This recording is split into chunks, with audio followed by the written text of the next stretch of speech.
And welcome to another episode of Melted. This is Frankie Hollywood here.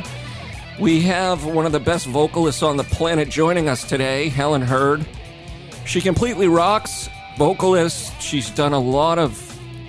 her single, Holding the Gun, is out now. We're going to talk about that and a lot of other fun stuff. She's across the pond in London. So we're going to have a really good chat about this and her life in music, which is really extensive. So I'm excited to talk about that. Melted is brought to you by Carlino Guitars, the hottest brand in the land. Go down and see Eddie at 135 Mystic Ave in Medford. He's there all week. He does work for Kiss, for Slash, for Cheap Trick, and Frankie Melted Chapsticks Hollywood and the Melted Chapsticks. Also, that nice little lick, that lead-in was from our dear friend Joe Filoni, where you can get lessons there as well. So we are excited to have you go down and check that out. He blinged out a guitar for me. Anything is possible if you believe. I just want to have a real warm, melted welcome. Helen Hurd, how are you today? Thank you. How are you? I'm wonderful. My first question is where did you really perfect that English accent that you have? I perfected it all my life. I'm born and bred London, so yeah, I've always had it. Yeah, we call that awesomeness. I mean, when I think of London, you know, there's a bridge, there's you, there's the Beatles. So there's a lot of good stuff happening there. So, no, I really, really like it. And I wanted to jump into... I have to correct you on the Beatles there, because the Beatles were Liverpool. And if I let that go, I will be in so much trouble. That was a test. That was a test. You passed it. We won't get into soccer quite yet, or football, as you say, because it seems like people have strong feelings about things. Isn't it amazing? Yeah. I have it. Yeah, of course. So we'll stay away from that. But I just wanted to talk to you about Holding the Gun. It's out now. It's a great video. I saw it acoustically as well. So tell me about the song itself, your inspiration behind Holding the Gun, and then we'll talk about the video. So Holding the Gun, so it's kind of my first solo, if I can call it solo, venture. I've written and released before with a band, but I found that obviously with anything creative, when you're collaborating with people, everyone has, you know, different views, different ideas, which is great. And you know, collaborations, particularly on creative things, is amazing. But in terms of music, I found I was compromising maybe more than I wanted to. So I branched off with Ace, my who has been my bass player in many bands for many years, and we're just on the same level as far as music is concerned. So we got together and we wrote Holding the Gun together, and it is completely influenced by our love of most things 80s and 80s rock, but I'm also really into synthwave at the moment as well. So there's some very heavy synth going on as well. So it's come out of our joy and love of the best genre and time in music. Well, I've been 28 for about several centuries. I just stay at 28 years old, but I did experience the 80s new wave, which I really enjoyed. And I can feel that vibe in there. So it's really powerful. Now with Ace, because I know you have your solo project, but there are several other bands. Who played guitar on Holding the Gun? So guitar is it's partly Ace actually, who did bass and guitar. Okay. And synth. But also on guitar on the track is my good friend Gab, who also plays in. I have a functions band as well, 80s rock functions band, and he plays guitar on that.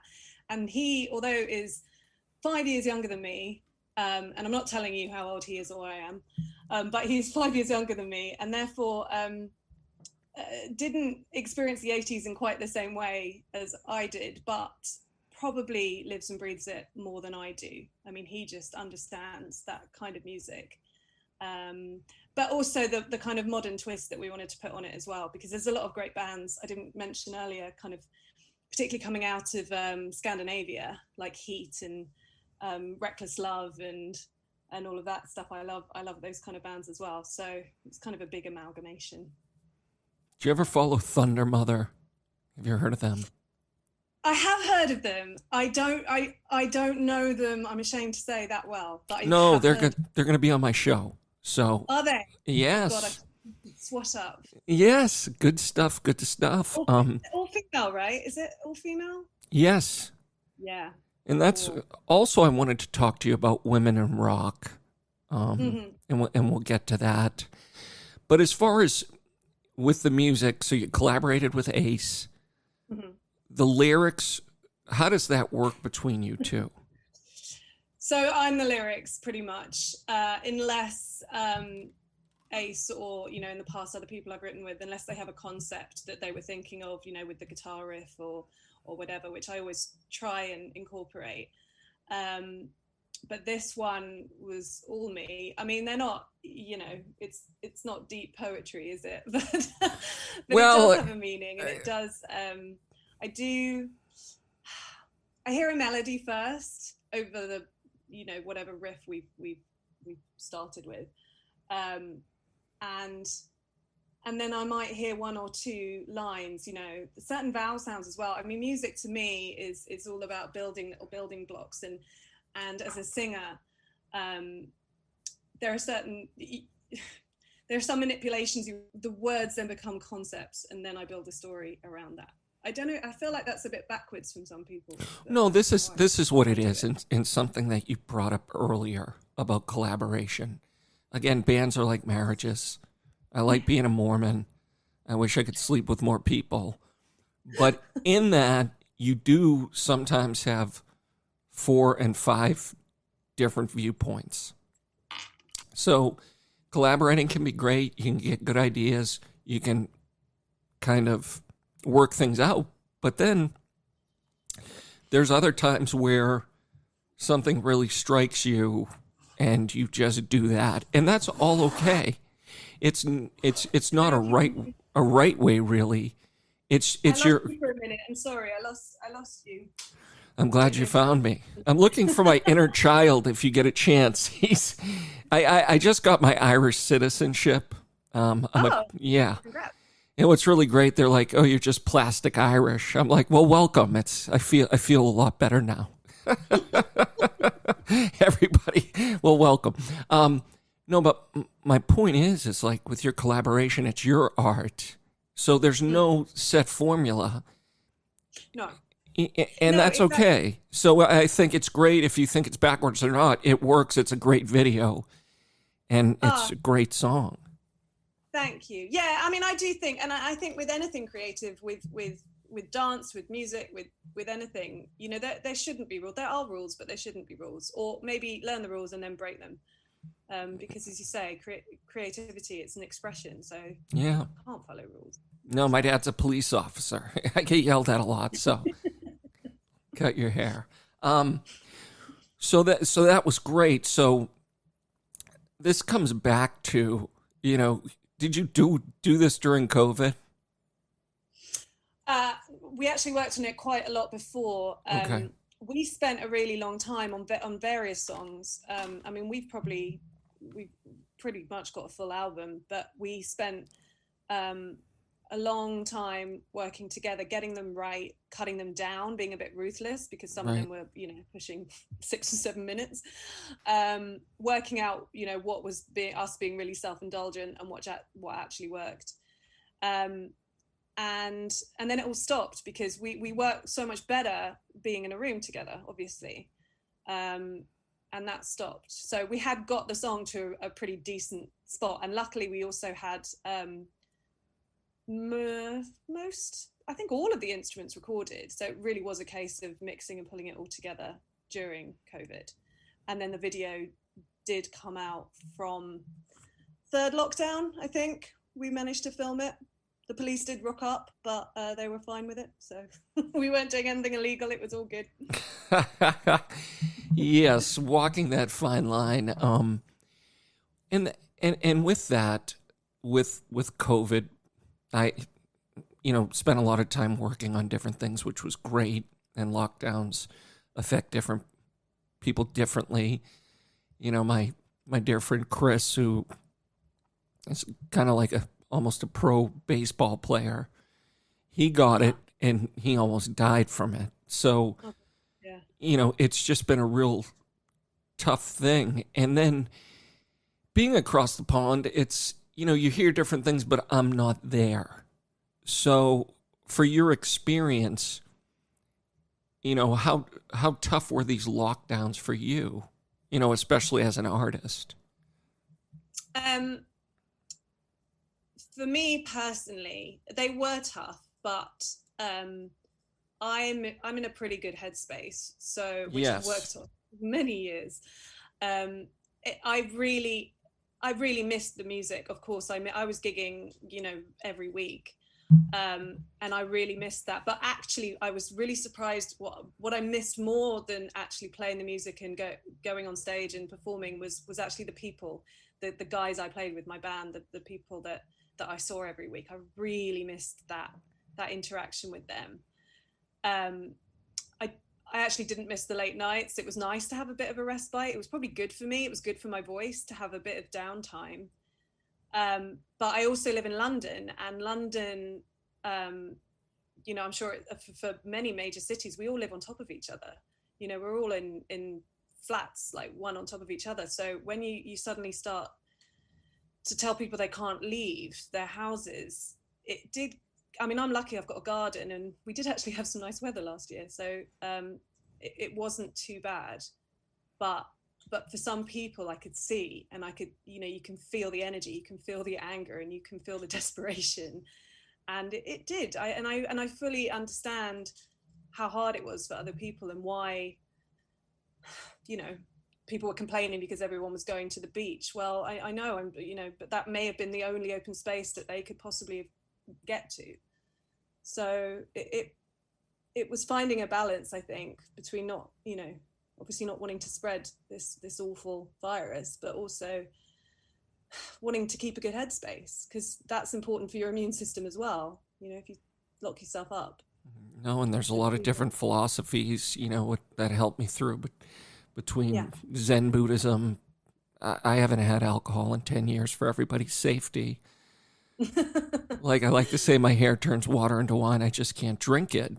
But that's the whole point of staying in the moment. I think that's tough in some ways, because with the social media and this 24-hour news cycle. Oh God, you have to stop. I just turned it off. I can't watch it. Yeah. You get all the important information that you need to, either via social media or your friends or whatever, or very occasionally, if you knew there was going to be a big announcement, you turn it on. But I found it so unhelpful, because there's so much scaremongering, certainly in the news here, and you'd go mad if you listen to it all. I think it was just too much. Too much. Between that, the politics, and just the really polarizing stuff. And in the meantime, if people would just step back and realize that this 24-hour news cycle is just to sell soap and other products, because between the fear-mongering, they tell you your problem, they tell you the quick solution in 30 seconds, and it's that easy. Yeah, and I do really, I did really get a bit angry that I shouldn't say that really, given what I'm about to say, but didn't get angry. I found some resistance, that's what I should say, with this endless, you can't do this, you can't do this, you can't do this, because it's, safe, it's good for our health, and we have to stay safe and stay healthy. But no one was actually talking about what we could do to boost our immune system, to keep us healthy, to keep us in the right state of mind. And that just wasn't a conversation that was being had. And actually, that is probably the most important conversation we should be having, particularly when it comes to our health, because our mental health dictates our physical health. And I believe that and have for a long time now. In fact, I've been on the receiving end of it, so I know that it's true. So I got frustrated because it was all just scaremongering and,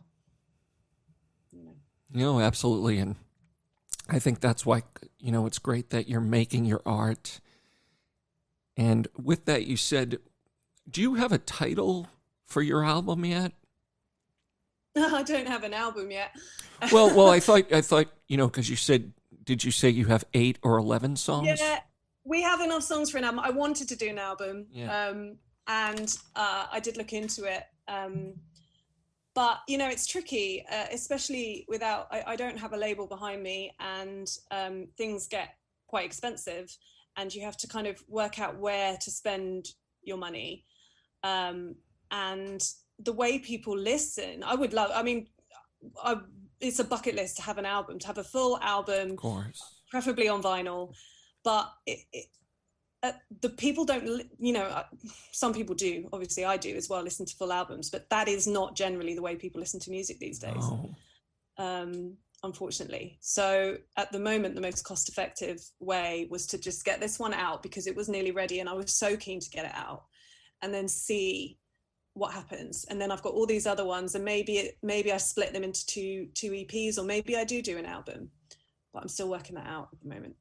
Well, that's great. I mean, we actually have 11 songs done, and, we're going to do 2 at a time. And then this producer said, we'll do this one song.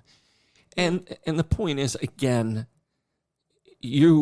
I look through and I'm going to post all of your social medias, but I also did a Skid Row song.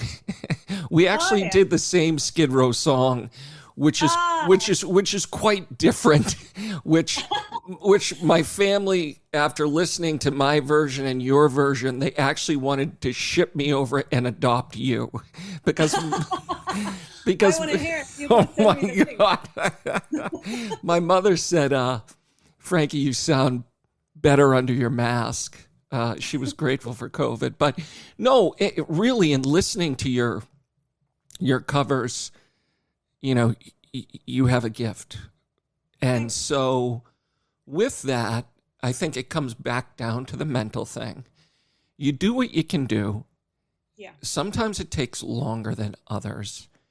And if you can put a few out at a time, with a video, that's what a lot of people are doing. And you're right, things do change. I mean, I've spent time with friends over the pandemic listening to vinyl, which I haven't done in years, and listening through a whole Moody Blues album. And I was like, I know one of those songs because I don't listen through the whole thing. We just have a different way and things change. So you need to adapt, and you understand it. But, holding the gun was great. And as far as how long did it take to shoot the video? Oh, we did that in a day. It was something we had to kind of, we spent a long time organizing it, and then obviously editing it. But the actual shoot, we wanted to happen because it was in the middle. We were kind of, restrictions have been eased a little bit in the 3rd lockdown. So you could go to work, for example, and this was work. But we had a load of dancers, and then we had the band as well, and then obviously the crew. So we were trying to do it in a way that we didn't have too many people there at once. So we were trying to do it in stages, and it was a bit of a crazy day. Yeah, for sure. But everyone was quite pleased to be out, I think, and working and doing something. So it was also really lovely to have everyone there being so enthusiastic. So. No, that's a super understatement. And when I go through, I was just curious. I saw your video, The Ones That Got Away. Oh, yes. And with Barry Fitzgibbon and Ace. Tell me about that. Oh, okay. So this is kind of coming to the end of the Helen Hurd and the Mavericks, which was the band I'd written in before, because Barry Fitzgibbon, he still is an amazing guitarist and an amazing songwriter, and we've written together for all of Helen Hurd and the Mavericks stuff. And where did you meet Barry? Or I how? met him actually on Women in Rock, weirdly. He was the guitarist on that when I worked on the show. Cool. So we met there, and I used to perform Pat Benatar's Love is a Battlefield, and it was my favorite song to perform, and I used to go I'd lose myself in the middle of that song. I just would, on stage, just everything came together and I would just be on a different state of consciousness, and I just loved that song, and it came with me for a really long time, and we just decided to record it just for the hell of it, and then out of that we started writing original stuff together, because again we were kind of on a similar wavelength, and I used to send these like terrible voice notes to Baz, just recorded on my phone, going, I've got an idea for a song and it goes like this, and then he would take it away and write an amazing guitar riff for it. So the ones that got away was a lot. That was a COVID song. That was one that I wrote at the beginning of it all, and then we recorded it and threw it down. But again, the branding and everything, it was that time we were a bit confused as to what band we were and what we were doing.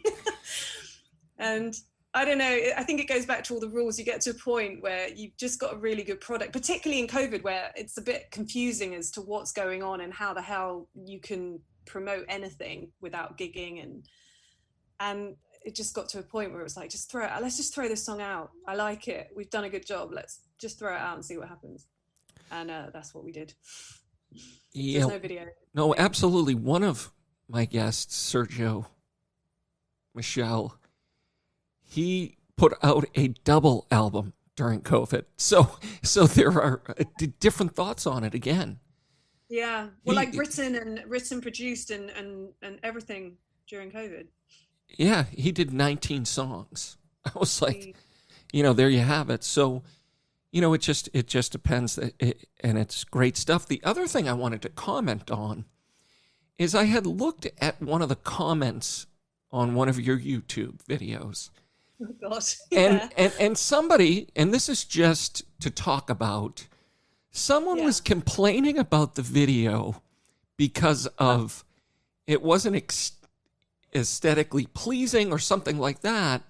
And your reply was, well, it's COVID, this and that. And then I thought, imagine having to answer to all these people who just want to throw comments out at your art. I mean, I can picture Rembrandt, Picasso, Monet. Hey, Monet, why didn't you paint with that color? It's like, because it's my art, but it was like, you were kind enough to respond back. But then again, I've had other guests tell me that when people do this stuff, it's really a reflection of themselves. And we just, if they criticize or whatever. But of course, I mean, you pick your battles. Yeah. I actually come from an acting background. I trained in drama and tried to be an actress for a bit. And I learned painfully, but fairly quickly in that kind of industry that you will be typecast. You can't just go in and however good an actor you are, people will only see you in a certain way, and that's just something you have to accept. And sometimes you will go to an audition and you will not be right. You just won't be right for whatever reason. No, you're right. No matter what. And it's not a reflection of your talents, because you are talented. It's just exactly. And you can't beat yourself up about that. And to be honest, that works in everything in life. Like even romantic relationships, you could just not be right for someone. You just don't connect to them. They don't resonate with you in the same way. And that, obviously it's very hard not to beat yourself up about that, but that is just the way life is. And if you took everything to heart, then it would, you'd go crazy. And of course, I do read some of these things, and I do think, to be honest, most of the time I think, why did you spend the time to write that? If I think that about someone, I just don't bother writing it. I move on. But, everyone's entitled to their opinion. And I don't write back to all of them, particularly. I don't want to get into a nasty conversation with anyone. But I do feel, sometimes if it's just, hey, we're just having a bit of fun, or we're just doing what we can, but I appreciate the comment, then, I might. It depends what mood I'm in. No, for sure, because I have had some personal growth as well, as far as the driving here in Boston is horrific. And everybody's angry. If you want to upset people in the city of Boston, just say hello. And, the makeup falls off, people scowl at you, and for whatever reason, I mean, and it's not always that way. Yeah. But I myself have learned to, because sometimes when you get comments or things, it consumes us, but then we need to have enough room to put that aside and just look at it and say, it's kind of like a countdown from 5. How am I going to react to this?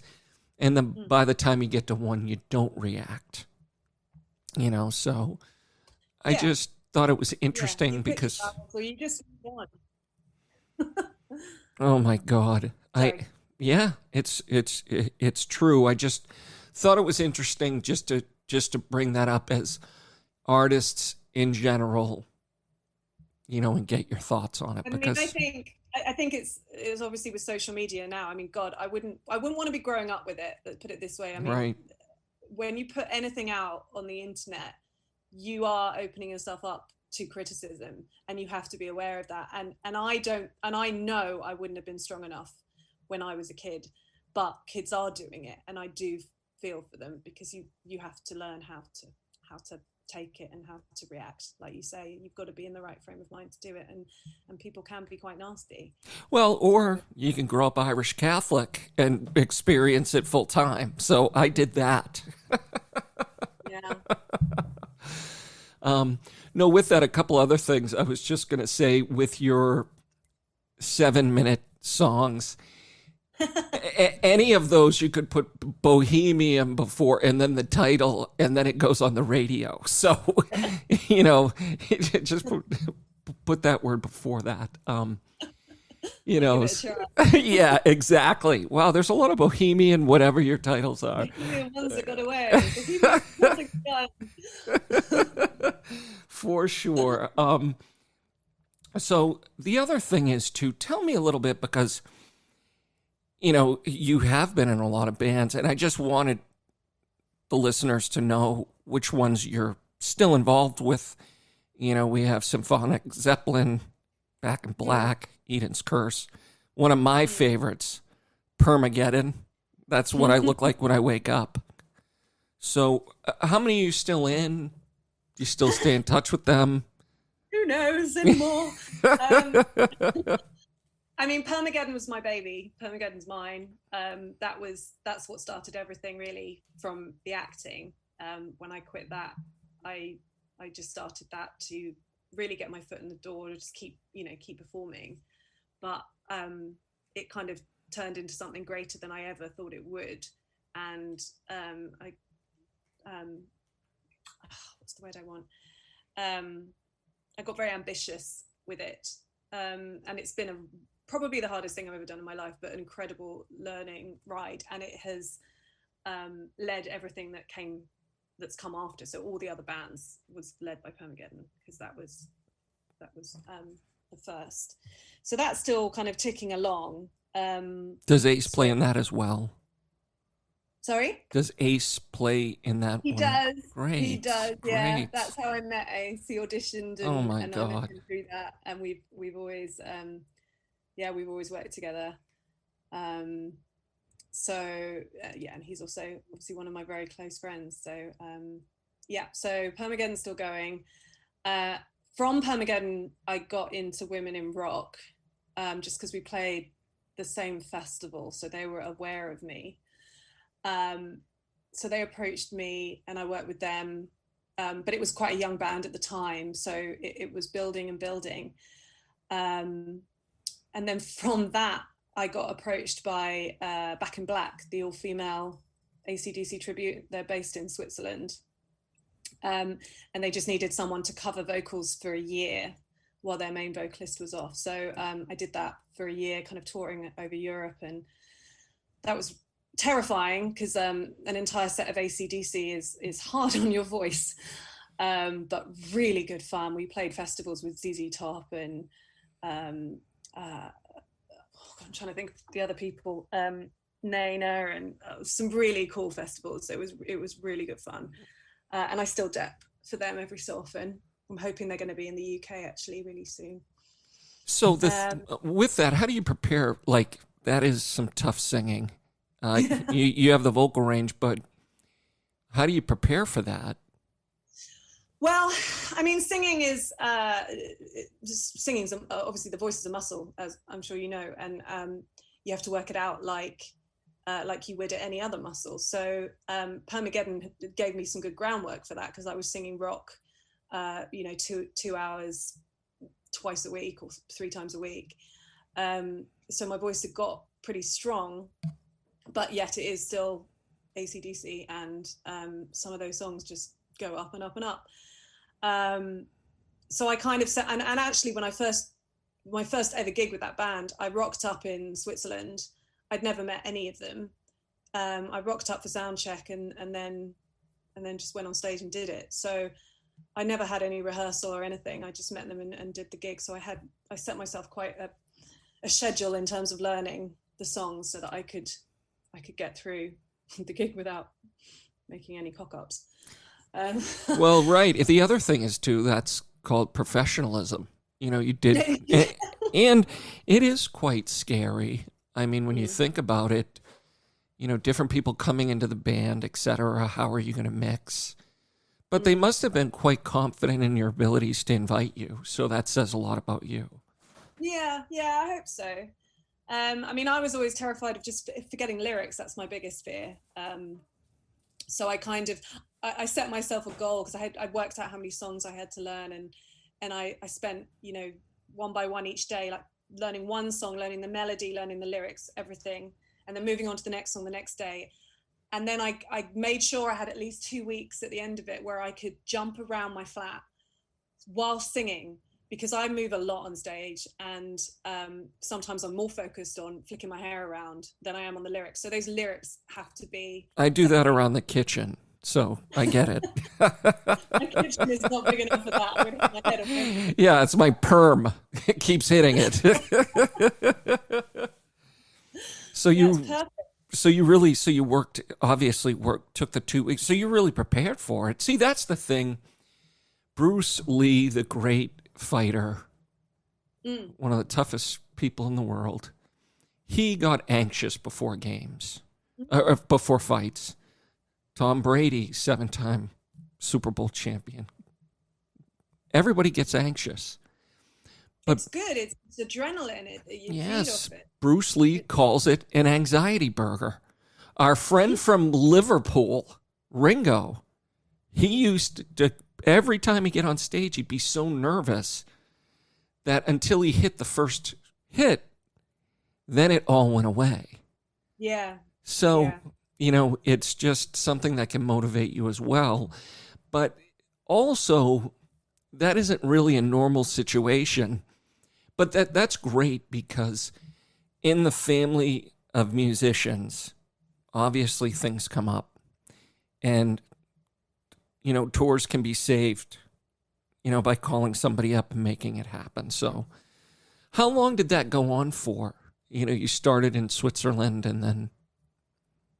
With Back in Black, I was fairly full on with them for a year. Nice. But it was mainly over the summer period. So I was flying out, like the night before, and then doing a gig or 2 gigs and then flying back. I had one time where I was gigging in the UK and I flew out, I don't know, I had a gig on the Friday, that's right, and then I flew out kind of Saturday morning, got there Saturday afternoon, did the gig, and then they took me after the gig straight taxi straight to the airport, flew back here to London, didn't sleep, and then drove, I don't know, it was like 4 hours or something to another gig, and sound checked, slept in my car for a bit, and then did another gig. It was pretty hectic. but that's part of the fun, isn't it? Isn't that? I mean, that's nothing in comparison to what I'm sure some of these massive tours do. So put it this way, and this is coming from somebody who started later in life, who played a bass guitar because it only had 4 strings. For me, it's like to be able to play in front of. We've done a couple St. Patrick's Day parades. Mm-hmm. I've had that experience, and it's like, I wrote a song famous in my own mind because, I am famous in my own mind.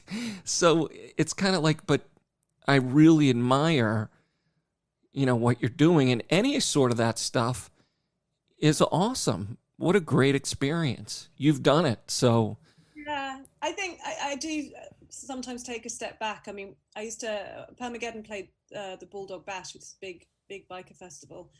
And the first time we ever played there, I remember hearing this like 1,000, 4,000, 5,000 strong crowd just singing back to me.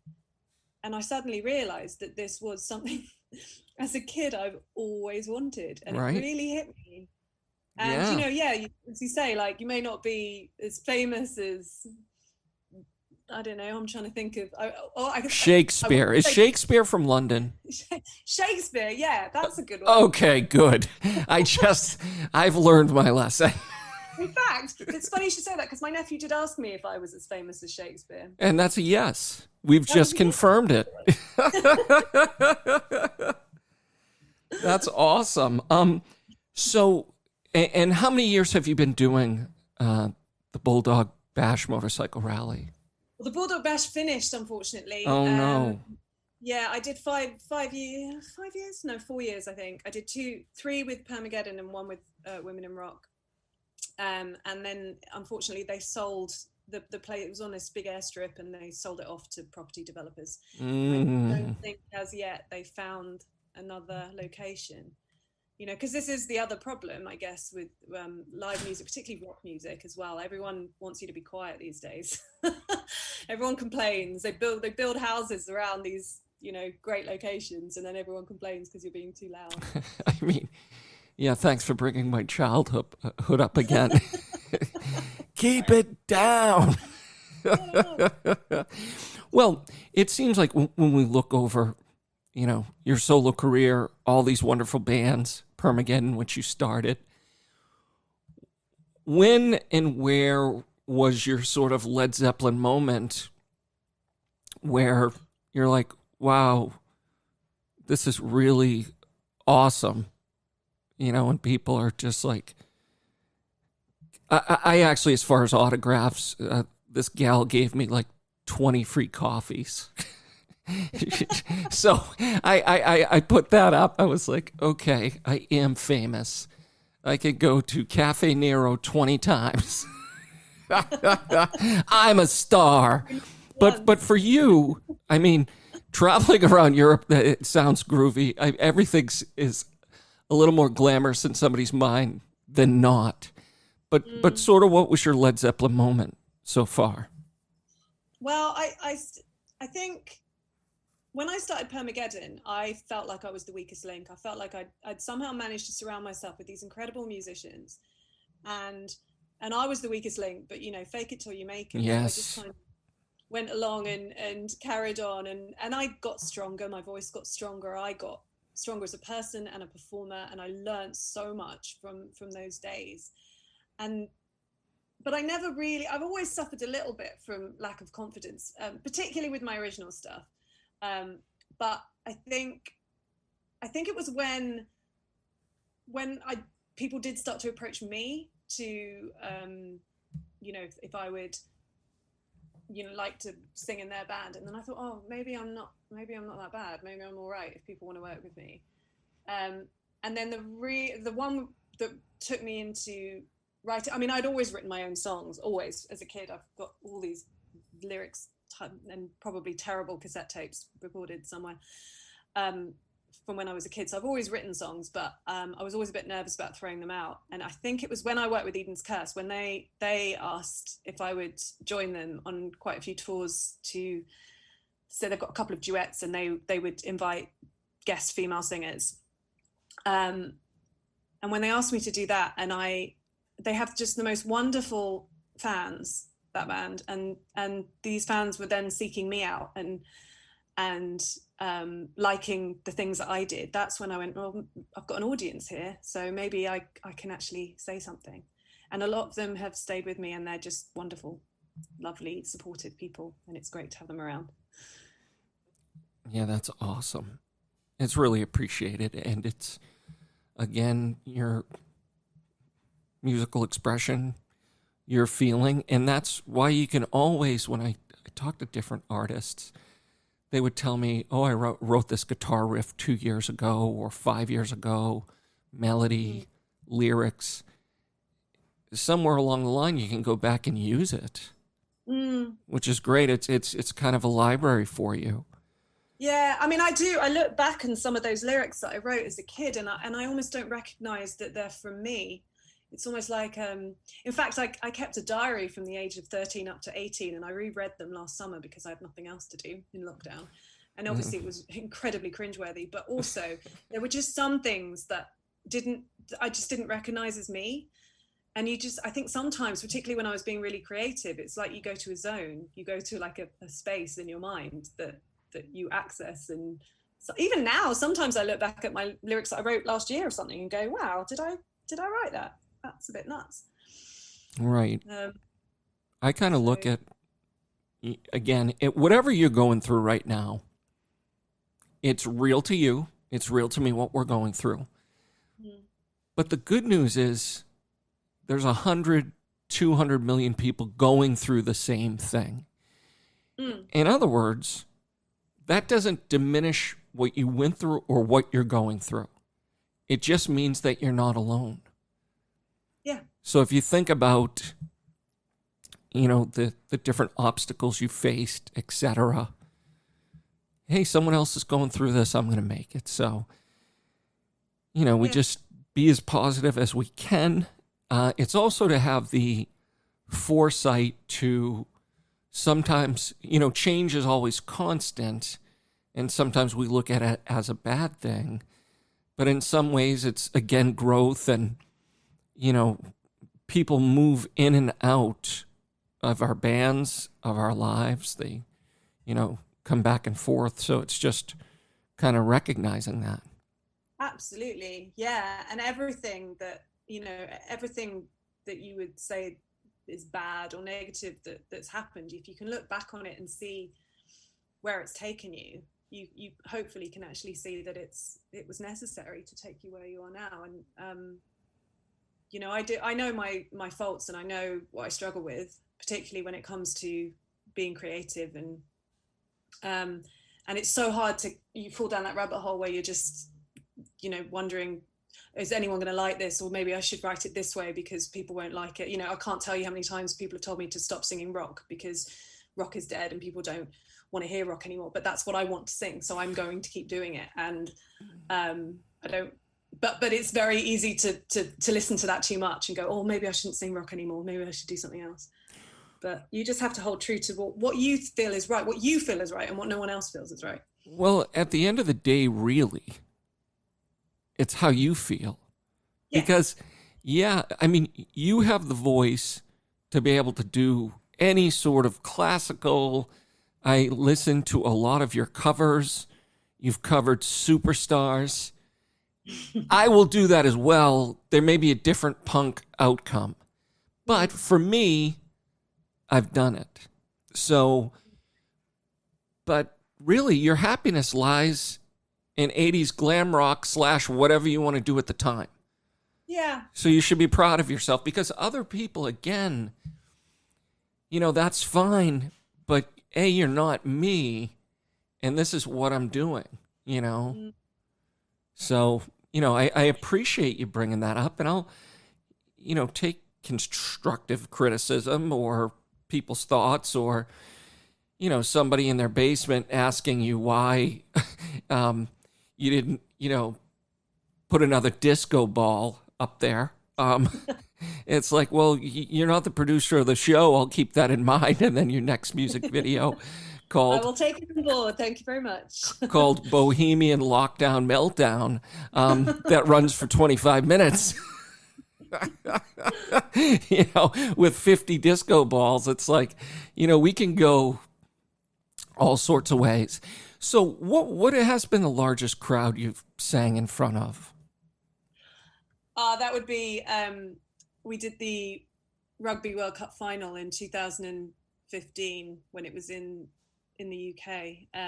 We played, it was with Permageddon, and we played at Twickenham Stadium in the fan zone. So the stadium, we went in the actual stadium, which holds 80,000 people. But outside, there's this big fan zone where you still have to have tickets. So you still have to have tickets to the game to be there. So it's all part of the event. And they had this massive stage before and after the game, and lots of fairground rides and God knows what. And during that, we were projected to Trafalgar Square as well, where they'd set up another fan zone with a massive big screen, and I think 50,000 people or something.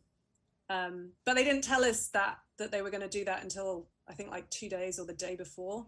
If I'd known, I'd have sent someone down and filmed the crap out of it and posted it everywhere. But okay, but a question on that.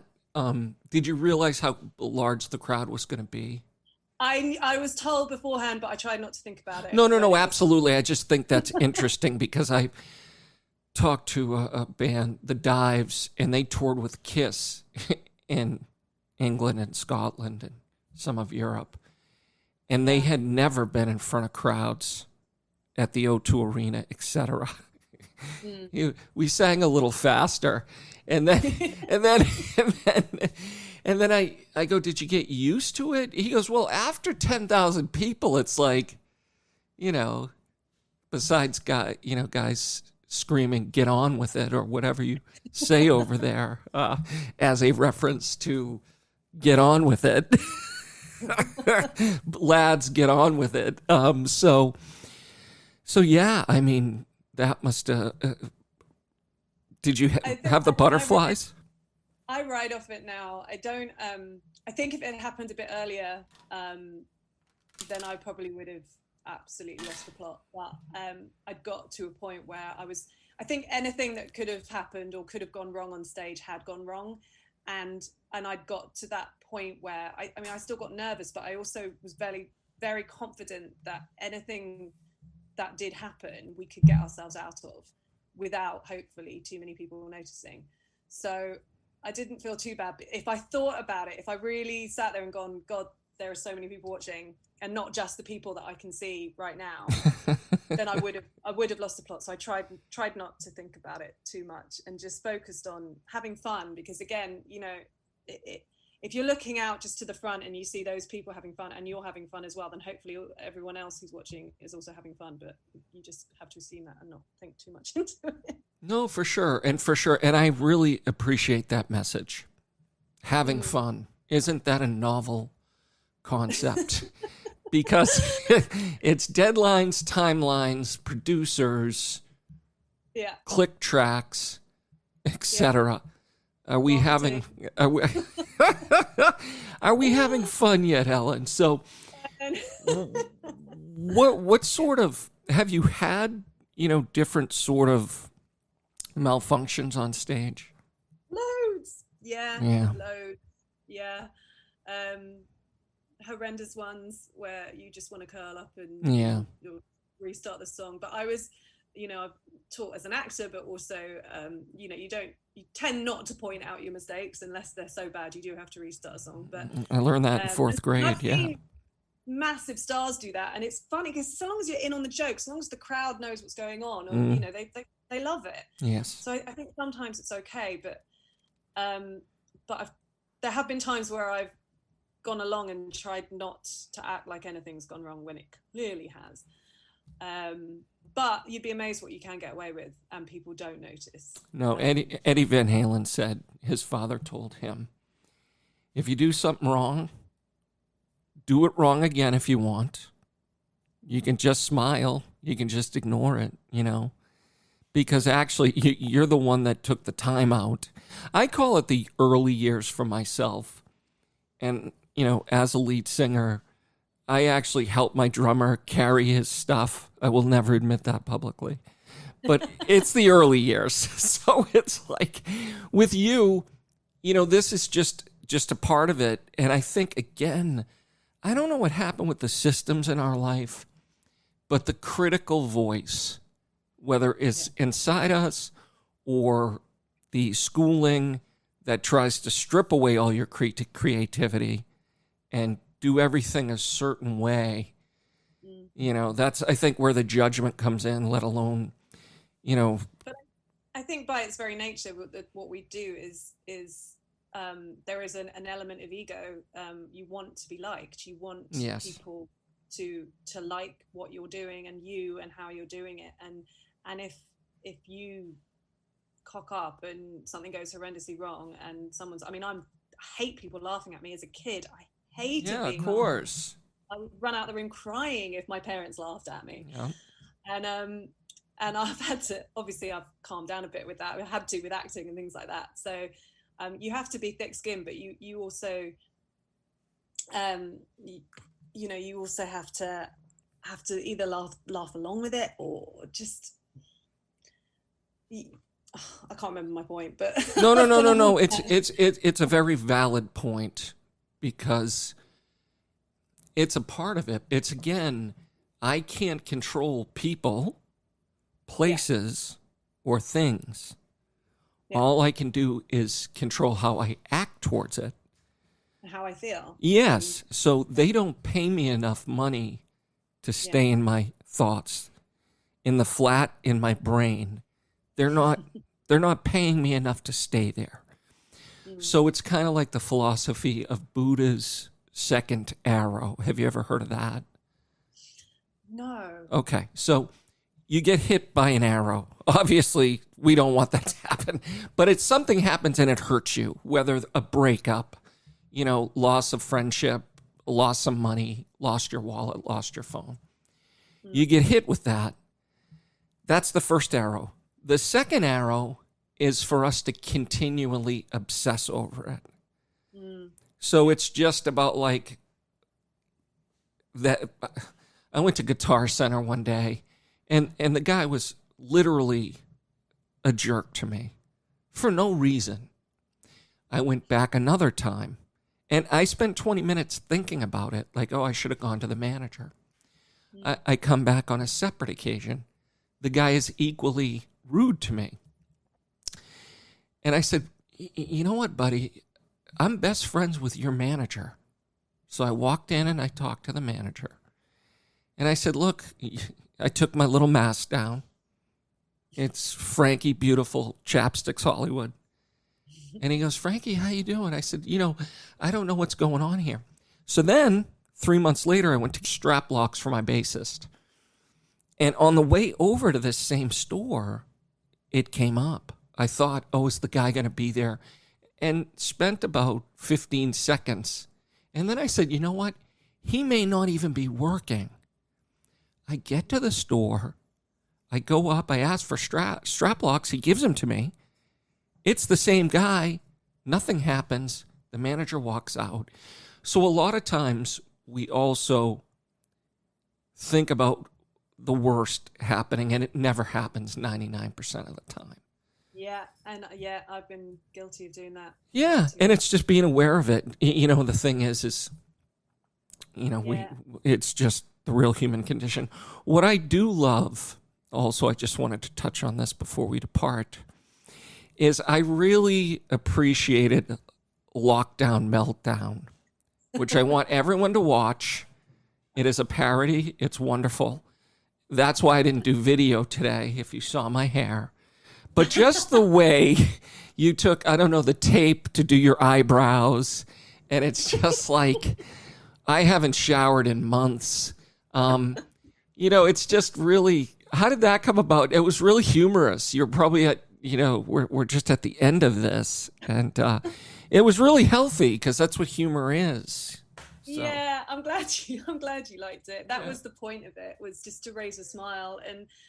And I did it literally came about because I had a lockdown meltdown, and I texted someone.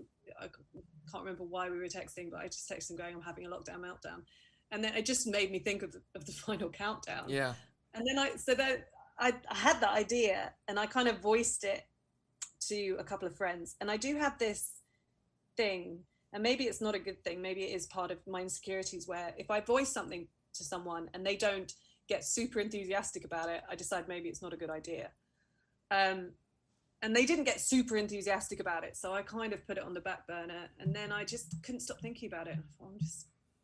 I'd like to do it, but I started small and just thought, well, maybe I can just do it without involving too many people, because they might think it's a really stupid idea. And then the more I got into it, the more I realized this has to be the only way this is going to work, is to get other people involved, because there's that fine line with a parody, isn't there, where it's either like so bad it's not funny, but you want it to be bad that it is funny, if you see what I mean. So you've got to get that fine line of being amusing and not embarrassing. No, for sure. And I'm glad that you did it, and everybody should see all of your work. But this one, it's really, it's important to laugh. And that's why I just want to encourage you from now on with your writing and with your thoughts and with your music. It's good stuff. And really, and it's about collaborating, because, I'll go over stuff with my drummer, Steve-O, and we'll be just like, well, try this line, try that line. And it's just, it's a work in progress. It's progress, not perfection. But also, you don't want to miss out. And that's why if we saw my stream of consciousness, I always email myself either song, riff, or joke right when it comes to my head, because the universe is giving you things. Yeah. And that's what's beautiful and important, Helen. It's very true. Very, very true. Yeah. And I'm becoming more mindful of that, definitely. I'm trying to bring it all together. At the moment, I'm actually studying sound therapy as well. So Yeah, I wanted to touch on that as well. Tell me about that, because, we all need help. So. Well, I just think it comes out of mindfulness, which we all need to be exercising, particularly this past year, just making sure that we're in a good headspace for everything, because we are, amazing beings, and our bodies can heal themselves, but they can only do it if they've got the right environment to do it. And that all comes, as you say, you can only control how you feel about things, and that can change. Being angry, you hold a lot of tension in your body, then you can start getting problems with your muscles, whatever. And music is a way, I'm sure any musician, anyone who loves music, who works in music, knows that music can bring about just the most incredible joy, or anger, or pain, or, just extreme emotions. And it's primal as well. Music, was before we could even had language. We were, chanting, and it's a primal thing, and it's something that's so integral to us as humans. And sound is the same, because obviously music is based on sound. And so, yeah, sound. I was really interested in music therapy and sound therapy, but I decided to study sound therapy first. Maybe I'll go on to music as well, but I'd like to incorporate it in my music. But it's very interesting. There's a lot of psychology behind intervals and things like that, and how certain intervals make you feel, and different tones of sound and different pitches and everything. It's fascinating, and how it can manipulate your brain to make you feel a certain way, to then put your body into a different physical state. Well, I think about call and response, as you said. I think about we are frequencies, and that is music. Yep. So anytime, honestly, if I hum or sing or do the om, I feel better. I don't know if that's science or not, but I'll keep doing it. It's absolute science, and that's the thing that I don't think people realize. It's all connected when you think about it. I won't go too. I could talk about this forever, and we don't have time. But it is science. It's very easy to throw it away with weird hippie stuff, but there is absolute science base behind it, and humming and singing is incredibly good for you, incredibly good for your psyche. Well, what I'm going to do is I'm going to actually borrow your good looks and voice for several shows, if you don't mind. So speaking of, my family will accept me finally, Helen. You're so wonderful. I've learned a lot today. People need to go out, and I will post all of your socials, holding the gun. Fantastic. And why haven't you been stateside, or have you? Oh, I was supposed to be. Come on. It was all booked for autumn 2020. So what about now? Looks like it's probably not going to happen until 2023 now. Can we get the 2022 in, or do we have to make some phone calls? Well, I'm waiting to hear what's being said today. I probably missed the announcement, but they're saying that international travel is going to be well into next year. So I think it would be a bit dangerous. Really? So I love the States. There's so many areas I want to go. I've never been to Boston, actually. I really want to go. Well, you're invited. I think when I think about it, you guys helped found us. We'll go to the tea party and we'll just leave it at that. It's a green tea party. I have no problem with the Queen. Okay. We just wrote another song, Helen. This is amazing. That's a definite punk song. Yeah, I'm thinking so. It's called, after, we're not from Liverpool, pal. I've learned my lesson. You're my favorite Shakespeare, so you keep it up. You're a blessing. I wish you nothing but success, because you are one. And you just keep doing your thing, and that's what we're going to do. And we'll stay in touch, and, maybe probably in 6 months, we'll have you back on the show. I want to, hear what's happening with you. Thank you so much, and thank you so much for everything you're doing for all different musicians and different creativities, because we need people like you shouting for us. So yes, always. And in my case, at one of my St. Patrick's Day parades, my buddy videotaped it but didn't shut the video off, and the girl beside him said, literally, that guy is a terrible singer. and then he looked at her and he said, no, Frankie loves Nirvana. So that makes it okay. Nothing is, if nothing is going to stop me, we have big hits for you. And again, anything over 6 minutes has now been titled Bohemian, whatever it is. Well, you have a great day or night. Talk to you soon. Thank you. Take care. Bye-bye. Cheers. Bye-bye. And another great episode of Melted. I want to thank Helen Hurd. Her single, Holding the Gun, is out now. She's a fantastic vocalist and a great story, making beautiful music across the pond.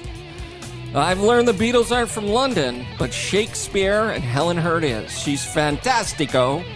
And another great show from Melted, sponsored by Carlino Guitars. Have a great day, everybody. And you're so beautiful.